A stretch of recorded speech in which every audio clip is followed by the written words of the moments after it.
Okay, thank you everybody for joining us again for the Jain webinar training series. I'm Richard Restuccia, Vice President of Water Management Solutions for Jain. And today we're going to be talking about what the Irrigation Association is doing for you, meaning the members. I've personally been involved with the Irrigation Association now for over 20 years. Jain, as a company, has been very involved with the Irrigation Association. Lots of volunteers, lots of people on different committees, and we certainly value what a good association means to an industry. And I got to tell you, the Irrigation Association, in my belief, has done an outstanding job. And so we always think about times where, partnerships are there for good times and bad. And this is definitely an abnormal time. And so I thought it might be a great opportunity to bring John Farner on from the Irrigation Association so he could spend some time telling and sharing with all of us what the Irrigation Association is doing for its members. Now, for those of you who don't know John, and I'd be surprised if we could find some people who are in the irrigation industry and don't know you, John. But come on. John's the Government and Public Affairs Director for the Irrigation Association. But on top of that, he's really a nice guy, really bright, and one of the smartest people I know in the industry. And one thing's for sure is that John really does have a good handle as to what's going on in our industry. So, he definitely has a good handle on what's happening at the Irrigation Association, but is also, because I think his ability to talk and gather information from so many people in the industry, he's really a great source of information. So with that, I want to welcome you, John, this afternoon, and thanks for joining us. Thank you. You mentioned your involvement with the Irrigation Association, both yours, Richard, and Jain as a company. And I started going through my head on all of the individuals who serve as leaders of your company, Richard, Jain Irrigation, and just rolling through the top of my head, we have the current IA president, a past IA president, at least 3 board members, if you include Larry with Agri Valley. I mean, it's you guys at the leadership level have, and then your staff, everyone else, your leadership roles in committees and other boards we have, the commitment is strong. Yeah. That Jain has provided. That can't be understated. Yeah, thank you for saying that. And like I said, we're really committed to the IA and all the good work you guys do. And we want to support that the best we can. We think it's for the best for everybody in this industry, right? Yeah. And it's really a neat industry. All of us do tend to pull together and do what's best. So, and I think the IA is a big part of that as well. I appreciate that. And, you mentioned these are kind of different times that, no one was really expecting the severity and exactly what this all would look like. In January and February, we kind of saw something going on, but it didn't really reach our shores. We saw what was happening in Asia and parts of Europe. But once it hit our shores, we really didn't understand exactly what we were going to go through until it was happening. And it's times like these that the trade associations really have to step into the plate. That's why they exist. And it's really been, it's kind of cheesy to say, but like it's been an honor to work in the capacity that I do for the Irrigation Association, and working with companies like Jain, your competitors, and others throughout the industry in advocating and making sure that we all get through this and come out the other side all for the better. And that's really what it's all about. Yeah. So John, today you're working from home, is that correct? I am. Yes, this is my makeshift office. My wife and I are both working from home. We manufactured our music room downstairs into her office, and I take the upstairs office. So yeah, this is my house. Yeah. So the IA offices are closed right now. Everybody's working from home, or are some people going in? We are all remote. We are based in Fairfax, Virginia. For those who are interested, that is about 10 miles as the crow flies straight west of Washington, D.C. in Virginia. I am personally in Frederick, Maryland, about 40 miles northwest of Washington, D.C. But yeah, we are remote. However, we do have folks going into the office. We are still taking book orders, still shipping things out. So we have a very seamless way of conducting business for the Irrigation Association. But for all intents and purposes, we are 100% remote right now, with a few folks going in here and there to take care of some things. Yeah. So any plans in going back to the office? Do we have a date for that, or is that still dependent? No, it's still pending. We are going to get through the summer. I think we are right now looking at sometime after Labor Day, with the thought that if there is a second wave, we're all epidemiologists now, apparently, Richard, you know, Well, and I have public Google health too. experts. Yeah, exactly. So if we have a second wave, we may stay here until next spring, remote. The good news is that hopefully the productivity is still there, and the members in the industry haven't really seemed that much of a difference. If you were to call our corporate line right now and ask for me, it'll be transferred to my work phone, which is I took from my office in Fairfax to my house. So we have all have access to our phones, computers. It's pretty amazing. I actually had that experience. I wanted to see how that was working, right? It's all learning this process of the new way to work. So I called your office that's right. And they transferred me to you. I was like, that's pretty slick, because I don't think he's in the office. No, yeah. So that's how it's working. And like I said, we have a very committed team, and I can't speak high enough of the team that we have at the Irrigation Association, whether it's folks in our education or certification, our meeting staff, which, as you know, Richard, we just had a pretty big announcement regarding our Irrigation Show and Education Week. Our communication staff, our advocacy staff, everybody on our operations side. You know, it really took a team to have us go remote as quickly as possible, because we were all put in that situation. We're not alone. And a lot of our members, whether they're in agriculture or landscape, aren't able to work remotely. We're out at the front lines, and we do want to have boots on the ground. So really stepping up to the plate, making sure that it was seamless as possible, while still giving that top of the line service that we are used to, or hopefully you are used to getting. That's really was our goal through the whole operation. Yeah. So certainly, I don't think you've had any experience like this before, right? Or No. No, because you think back to keystone or memorable times throughout history, right? And this is definitely one of them. It's not comparable. I don't think you were alive, Richard, during the flu pandemic of 1918. No, yeah, missed that one. So, so we didn't live through that, and so we really don't have any apples to apples comparison, right? I was in Washington, D.C. on September 11th, 2001. Right. And so that's the closest thing that you can think of. Okay, I remember where I was when this happened, and it shook the way we conducted business.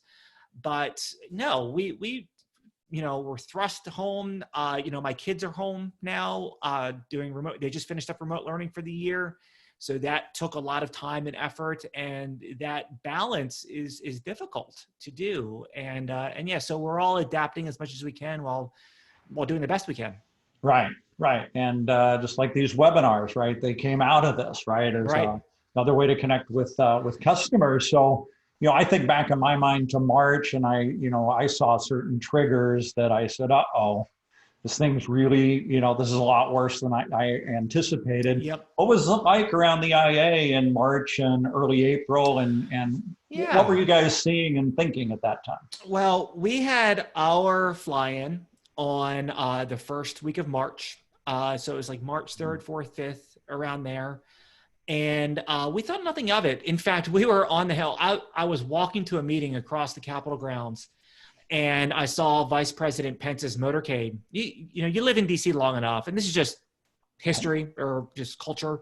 You can tell motorcades, who's who in a motorcade. So you can tell if it's the president, if it's a foreign leader, if it's the vice president, just by the cars that are in the motorcade, et cetera. So you can tell it's Vice President Pence's motorcade going to Capitol Hill. And he was there to work on one of the coronavirus packages. It was one of the public health packages, one of the first ones that was passed through Congress. And he was up there working on that. We still really thought nothing of it. That next week, so I guess it was Thursday the 12th. I remember that day because it's my son's birthday. And we got word that his school was closing that Monday. So we, as an organization, had not made an announcement yet, or decision yet on going 100% remote. The stay-at-home orders weren't out yet. I think California, San Francisco Bay Area, that was just being crafted and coming up. So we, that Monday after, I made the decision Friday. That Monday would be our last day in the office to give our IT folks some time to get everything set up that we can go fully remote. So we essentially had basically a 24-hour period where we said, hey, we're going to make the decision and go. And that's really what it looked like. Yeah. Wow. So that was a pretty quick response. Kudos to you guys for doing that and doing it so quickly. So, John, at the beginning here, what did you guys start to do for your members? What were some of the things you did reaching out? What did that look like? So things hit our industry fast and furious. Our ultimate goal up front, before any stay-at-home orders existed, we went remote, was to make sure that we still could function as a team and provide high quality service to our members. So anybody that wanted, a book, anybody that wanted their certification, we would still be able to provide that experience. Now, we had Faculty Academy coming up, which is going on in these couple of weeks remotely right now. And Faculty Academy, for those who don't know, is basically when we go and we teach technical colleges and university teachers, professors about irrigation, how to teach irrigation to students. So that's going on right now. So we had that coming up. And then, of course, we had the irrigation show in December that was always on our horizon. But what was happening was this screeching halt of our economy, where you had restaurants and you had hotels and you had theme parks and all of the entertainment industry, hospitality industry shut down, which really affected our ag side.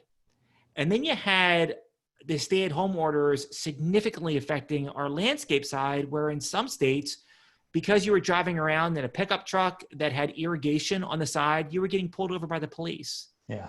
So, and it was really, and it was all happening at a very local level, state level. So we really had to step up to the plate. And this is where we're stronger in numbers. We worked very closely with our state partners, our state nursery and landscape associations, other national landscape associations. We needed to focus on them first. They were the ones that were getting pulled over. They were the ones that told they can't do the work. We had some manufacturers letting us know, hey, we don't know if we're allowed to be open tomorrow, right? Depending on where we are. In the United States, not Mexican operations, in the United States. And so all these things were happening. So we were talking to folks at Department of Homeland Security, our partners at the National Association of Manufacturers, our partners with the National Association of Landscape Professionals, all these other national organizations, as well as policymakers themselves, and seeing what we can do to ensure that this disruption to our industry was as little as possible. In the back of my mind, I always had, well, there's the ag side too. So we were having various conversations with folks like Jain, Richard, on the nursery and the landscape irrigation side, just checking in and say, hey, what are you guys seeing on the contractor side, on the manufacturing side, the distribution side, and then on the ag manufacturing side, because these are all, we just need to know what was going on so we were able to react. We were playing defense. We were not in offensive mode. And that week in March had to be one of the most unique and busiest times of our organization's advocacy period that I can ever remember. And I've been here for 12 years. So it was a challenge for all of us. And like I said, it was awe-inspiring seeing our members and what they were doing on both the ag side and landscape side, stepping up to the plate. But it's something that years from now, we're going to give speeches on. We're going to write books about, hey, this pandemic, this is how it affected our industry. This is what we did, and this is how we came out of it. So it was interesting to say the least. It is, and it's interesting to document. And another good point about what we're doing today. But so it was interesting because in March, it was easy, right? It's March, we're talking about food and irrigation. If it's not happening now, it's not going to for a year, right? Which is food supply. So the food side was easier. Yeah, well, it is and it isn't. The message is easier. The message is crystal clear. So talking about the message, that is very easy. We never in doubt that agriculture and those industries that support agricultural production are part of critical infrastructure in the United States. That was never questioned. In fact, ag irrigation infrastructure is highlighted by a sleepy little agency within the Department of Homeland Security, identified as critical infrastructure. So that was never in question. And that's why we pivoted over to the landscape side to give more effort to them, because they weren't highlighted as critical infrastructure. They are now, they weren't at first. But what we didn't anticipate was just how much the distribution chain of fresh fruits, fresh vegetables was going to be disrupted, and how quickly that was going to happen due to restaurants, hotels, other hospitality industries being closed, and that's their market. And so that kind of sprung up as well and brought us into action with working on some of those issues too. Yeah. So tell us a little bit about the landscape side, right? Because I know, we in the industry get it, and I had to explain it to a lot of people. Yeah. And now hopefully they get it. In fact, even I know many of the contractors that I talked to, especially in Northern California in March and April, they were like, oh, I don't know if we should be working or not, and so this was a question, and you guys answered it. Yeah, well, so we did. And one of the things that, and we got, California, we had some in the New England area, Boston, Connecticut area as well, where some landscape contractors who also do irrigation all sent a letter saying, hey, we're going to stay home. We think you should too. We were of the mindset that we are advocating on behalf of the best interest of the industry. And that's why we as a trade association exists. However, we respect, and I personally respect, and we as an industry respect, the personal and tough decisions that individual companies make with public health in mind. And from day one, we always said that public health should be first and foremost. If you cannot do your job safely with public health in mind, don't do it. Back in the early days of stay-at-home orders, it was a pretty scary scenario out there. We just didn't know what to expect. Wearing masks wasn't a norm. Right. Going to the grocery store was highly stressful. We just didn't know what was going on. And the decisions to go out and do work, they were being made individually by these companies who just put themselves out there. And a lot did, and did a great job doing it. And so we as an industry said we would open the door. We're working to open the door to at least have you make that decision for yourself, knowing that you need to put public health first and foremost. And so that message was pretty well received. We had some folks that decided to close their shops, others that worked their way through it. So yeah, it was a mix from the responses that we received. Yeah, I called one of my friends at Site One this week, and I said, "Hey, are things getting back to normal?" And he said, "Well, if you can call wearing a mask around the branch all day normal, we're back to normal." So, how have the IA members been responding to the coronavirus situation? I think overall very good. Looking at our manufacturers, so let's start with manufacturers and work our way down, right? Because manufacturing is a whole different animal. Because we are looking at a confined space. So now, as a manufacturing operator, you're looking at airflow, you're looking at social distancing, and how you are going to continue your manufacturing operations with all these public health safety measures dictated by the CDC as well as state and local health officials, what that looks like. So that's a challenge first and foremost. And our guys are out in front. In fact, everyone that I talked to, and I spoke with many, we're out in front on this and looking out for our employees' health and best interest has always come first. Everyone that I've talked to, they've always come first, which is heartening. And I would think differently about folks where that doesn't come first, right? So that's always been the first and foremost thought is how do we keep our employees safe while we continue to do business? So manufacturing has significantly changed. Looking at the distribution side of the equation as well, where you really have customer facing one-on-one, walking into a store, opportunities. So now you're looking at ensuring that you are not over capacity. You have different opportunities for folks to work with the workers there, but also have to wear masks. So there's all these different stipulations are put into place. And then you have the contractors, which That's where a lot of the innovation is coming, is how they are interacting with their customers. They are looking at using more technology, interacting via app, phone calls. The good news is that our landscape side, that work's done outdoors, and it's pretty easy to be socially distant outdoors. And that's really what we're looking to do is be innovative with the technology that we have, and how we can continue to do business while keeping everyone's health and safety in mind. Yeah, I saw one contractor in particular. They had an ad about if you can swing a rake and hit the guy next to you, you're too close, right? Yeah, that's right. They even brought some, levity to the situation too, which we all needed back then. That's for sure. Absolutely. And so, of that group, right? Manufacturers, distributors, contractors. How's business for them the past few months? What are you hearing there? Yeah, people that I've talked to, business is going pretty well. You look at garden centers. Garden centers had a record quarter, a record month. People are home right now. They are looking at their landscapes and they're doing work to their home. They are investing. They're outside gardening. They're pumping what money they have into housework and yard work. And you go to Home Depot or Lowe's and it's packed. Richard, it's packed. It's so crowded.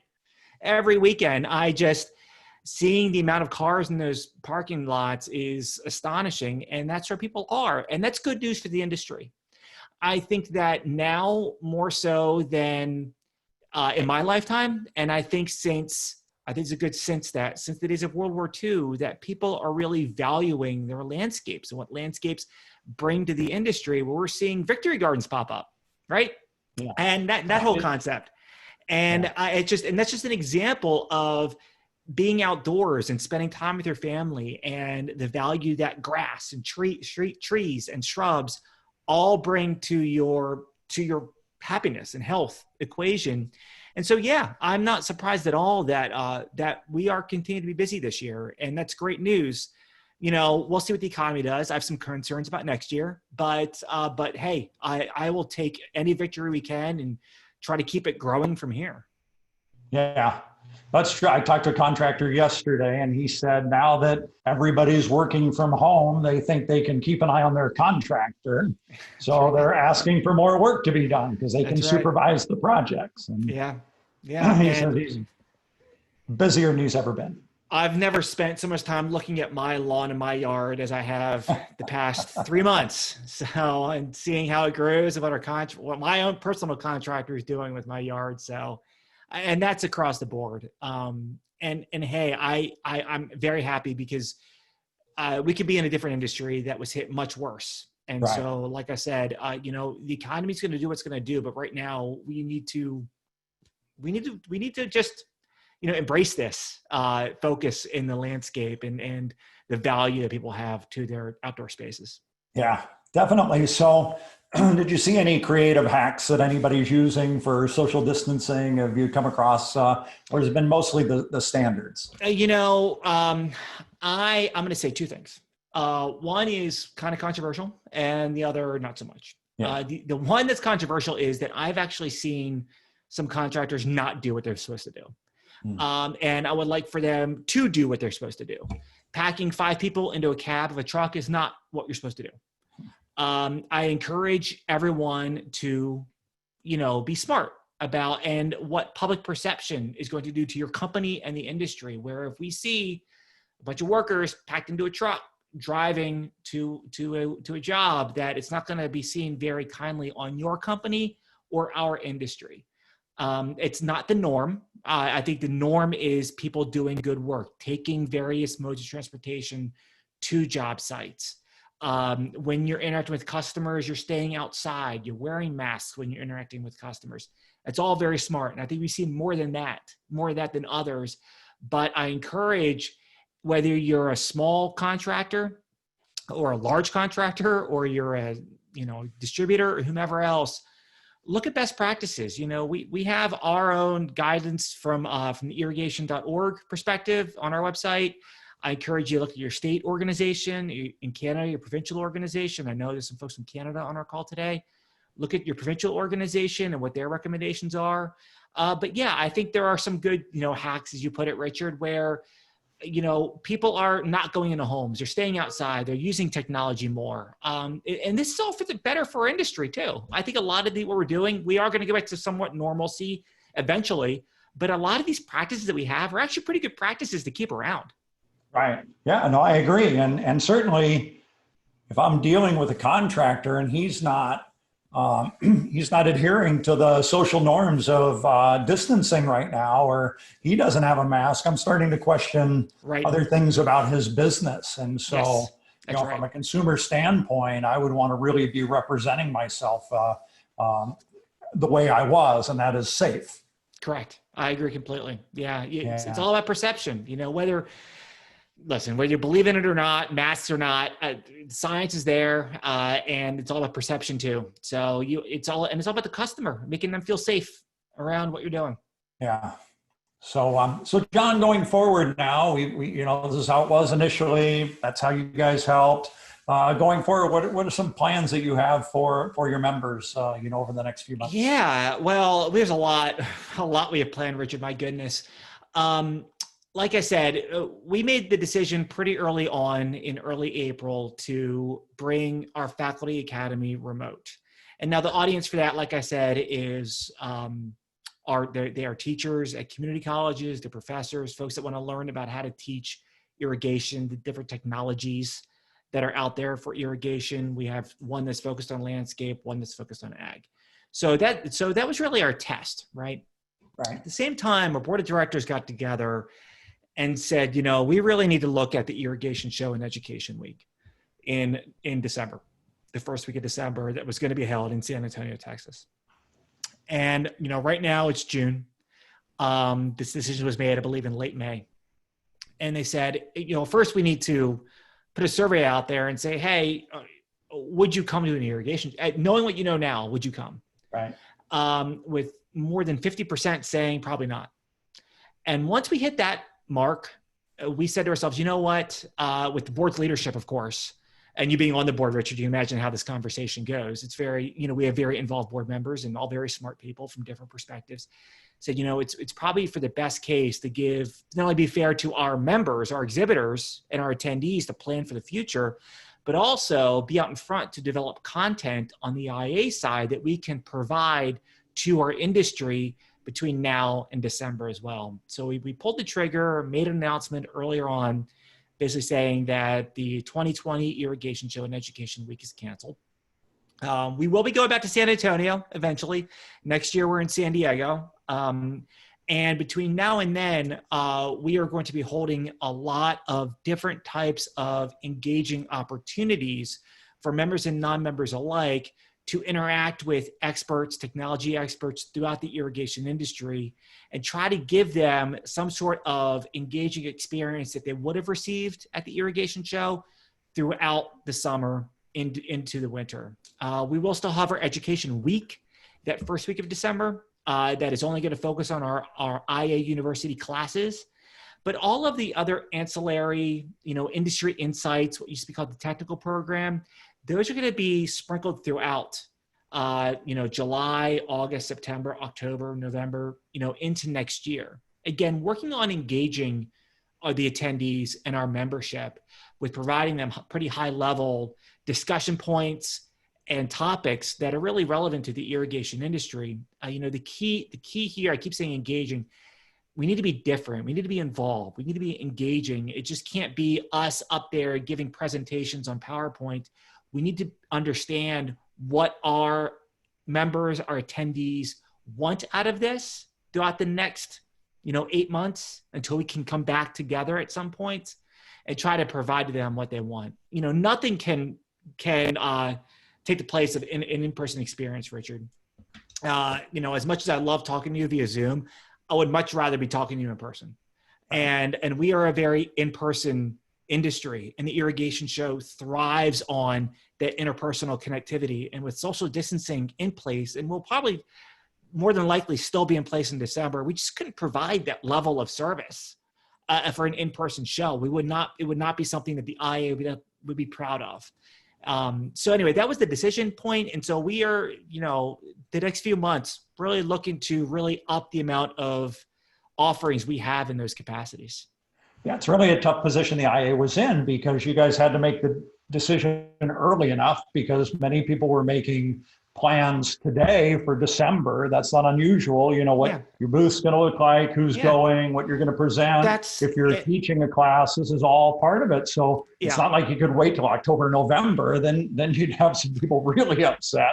That's exactly right, Richard. And from exhibiting at the irrigation show what those costs are, and it's expensive to go and have a quality booth. The floor space is what it is, but then the amount of money it takes to fly the staff out there, to pay for the drayage, to pay for the booth, to pay for all of that, that's a significant amount of money that needs to be planned. So we wanted to make sure to give the exhibitors enough time to say, okay, I'm going to work this into our fiscal year budget or calendar year budget, that we don't have to pay for that. While honestly, Richard, the IA still wanted to capture the money that they would have spent strictly on, the floor space, the booth rental side, through different types of opportunities for our manufacturers. Yeah. Now, somebody said to me recently that the COVID really pushed technology ahead at a tremendous rate. And your solution to do online classes and online training that people could sign up for all year long, or at least between now and December, is a really good solution instead of only having it available that week. So I see it as a really good solution. I'm going to miss the personal side of it as well. But I know we're going to get that chance again soon. And so this is what we do today. And it's a really great solution, I think. Well, I appreciate that. And, we had everyone's interest in mind. We had the IA's fiscal interest in mind. We had the members' interest in mind. We had the attendees' interest in mind. So all those factors were taken into consideration. This decision was not taken lightly by any stretch of your imagination. It was a tough decision, one that had a lot of thoughts, a lot of implications across the board, and it was not easy. We've had the irrigation show every year. It's a time for the industry to come together and celebrate who we are, while displaying the technologies that folks have. And, we're still working on ways we can have the new product contest, and working on ways we can still have, any sort of interconnectivity, interpersonal connectivity. But as far as technology goes, Richard, we, as the IA, immediately invested in Zoom. I think Microsoft Teams has stepped up its game as well over the past 2 months. But nobody's really ready for it. And I know some other organizations, other trade shows that are in the green space, are doing a virtual trade show. Yep. I'm looking forward to seeing how that works out. It's a decision that the IA decided not to go down and instead look at other opportunities to showcase our exhibitors and members' technologies to targeted audiences. So we're going to be rolling some of those opportunities out. Rather than just having 1 week, we're going to spread it out through different opportunities. And so I don't think there's any silver bullet, right answer or wrong answer. We're all learning as we go here. So it's something that we're just trying out with everyone's interest in mind. Yeah. Well, and look, I know the IA staff, and you guys are tremendous. The board is a broad spectrum of our industry, both ag and landscape, and all very, very sharp people. I know you guys made the right decision and went through the right process to make the decision too. Yeah, whether because we've had folks that agree with it and folks that disagree with it, and that's fine. I don't think anything personally, but all I can say is that the process we followed was the correct process, where we got input from everybody that we could. And that's really what we have to stand on, is the process that we took to make that decision. Yeah. So John, I want to talk about one thing that's one of my favorite things that happens every year at the IA, and that's July Smart Irrigation Month. Yeah. And that's happening in about a week and a half. So oh my goodness gracious. Look forward to there. Yeah. So I think I mentioned earlier, 2 weeks from today is July 1st. So it's coming up fast and furious. And, a lot of the stuff that we actually updated our website yesterday. It's very exciting. we were a little delayed, as you can imagine, Richard, with different changes at the IA among staff and different focuses. But we have our new tools up and ready to go at smartirrigationmonth.org. This year's theme is the people behind smart irrigation, which is great. This theme was decided at last year's irrigation show. We were in Las Vegas, and our public affairs committee got together and said, we've showcased technologies in the past and kind of what smart irrigation means to you. Let's look at the people behind smart irrigation and celebrate them. And it was kind of a great concept, a great thing to do moving forward. And then COVID-19 hit, and then you had all of these stories about individuals and whether you work on a manufacturing line or you're a contractor or you're behind the counter at a distributor. We have stories across the board of folks that are the ones that are making smart irrigation happen. So our goal this month coming up is to really focus on those people. So we are soliciting folks to share your story with us. To go to smartirrigationmonth.org, and there's a link right there where you can, showcase one of your employees and send us a picture, and we'll put that story up on our website. And we hope to get at least one a day, if not more, of the different faces of the irrigation industry. And really, I view Smart Irrigation Month as a celebration. It's a way for us to celebrate everything that has to do with smart irrigation, the people, the products, technologies.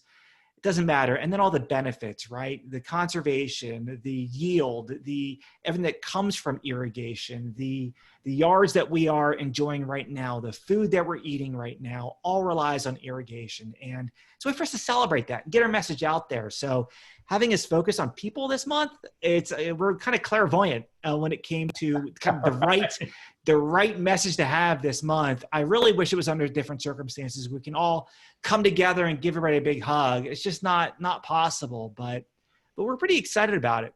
So yeah, we're kicking it off on July 7th is Technology Tuesday. We're going to be announcing the IA award winners that day. And I encourage folks to wear blue. I see you're getting way ahead of the game, Richard. We're in blue, so don't take that shirt off until July 7th. We're really kick off Smart Irrigation Month, and share us your story. There's a lot of stories to tell, and we're in storytelling mode, and that's what we want to do as an industry, is showcase what our members have. Yeah, well, I really like what you guys are doing. I like the way you made it so easy for us to share our stories and add photos to those stories. We had a marketing meeting this morning about it, and boy, we don't have a monopoly on all the creative ideas. But I see you guys really are allowing some good creative ideas here, and I think it's a great month. Yeah. I'm really looking forward to it. It's going to be fun.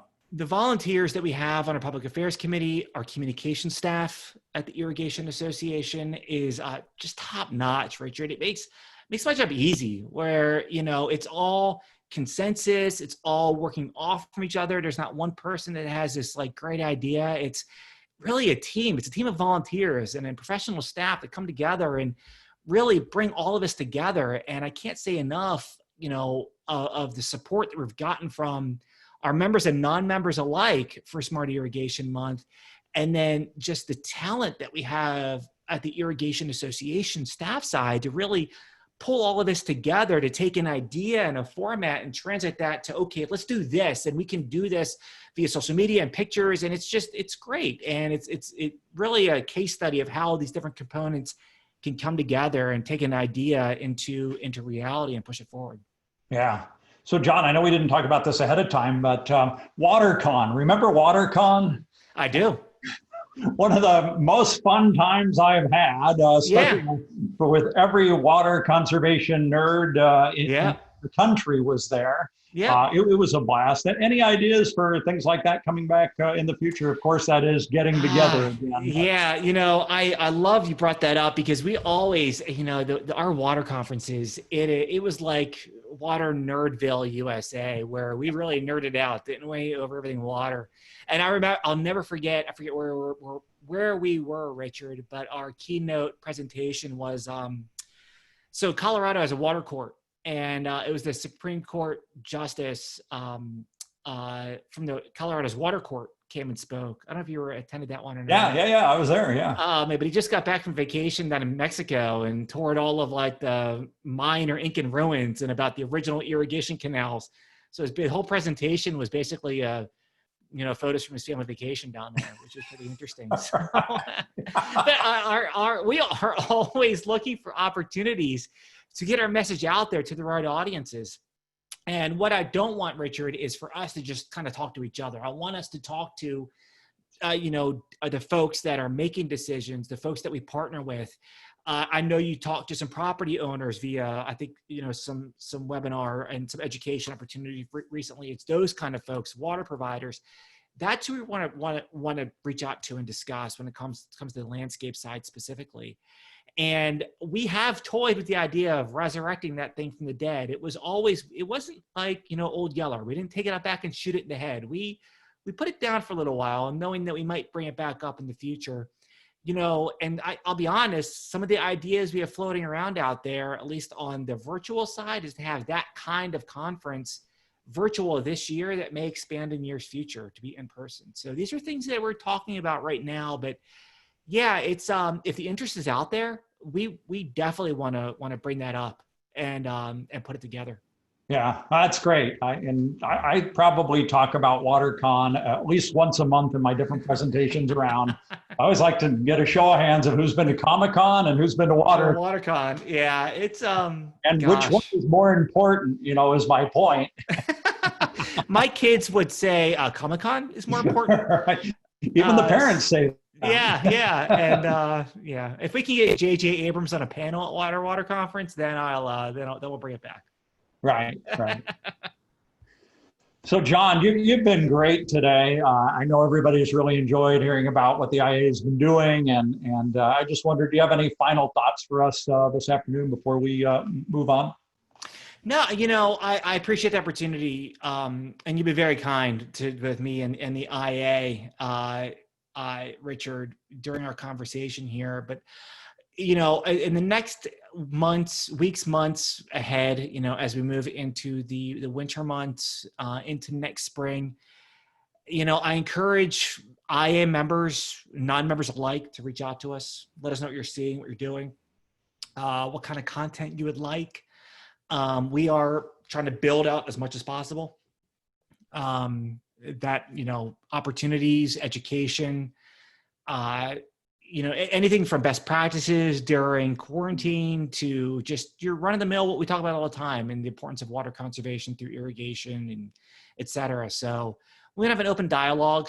The IA staff has never been busier as we are right now, building a lot of these things. So I encourage you to reach out, stay engaged with the IA.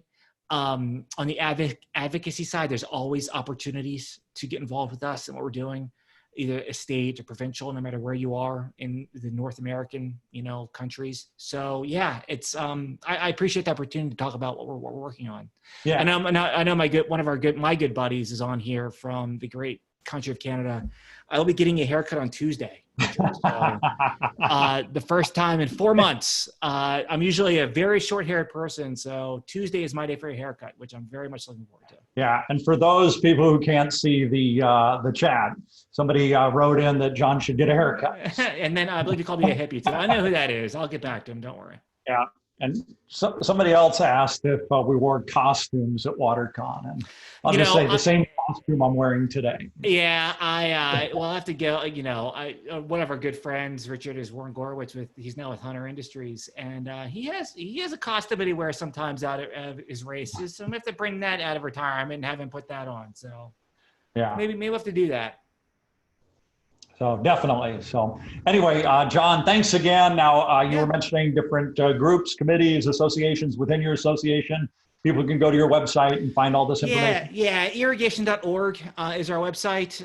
If there's information on there about everything we talked about today, Smart Irrigation Month, advocacy efforts. We have a COVID-19 resource page. We have let's see here, information about our Smart Water Application Technologies Initiative, the SWAT initiative.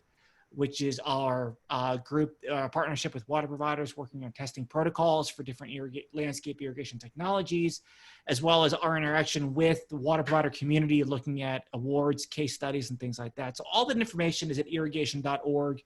It was down for a couple of weeks actually, Richard. I don't know if you noticed that or not. That's a story for another day, but it's back up and running now. And yeah, so I encourage folks to go there with any information that. Yeah, back up and running and looking great, by the way. Yeah, thank you. I appreciate that. So, John, again, thank you very much for spending time with us this Yeah. afternoon, taking time out of your busy schedule. We really appreciate that.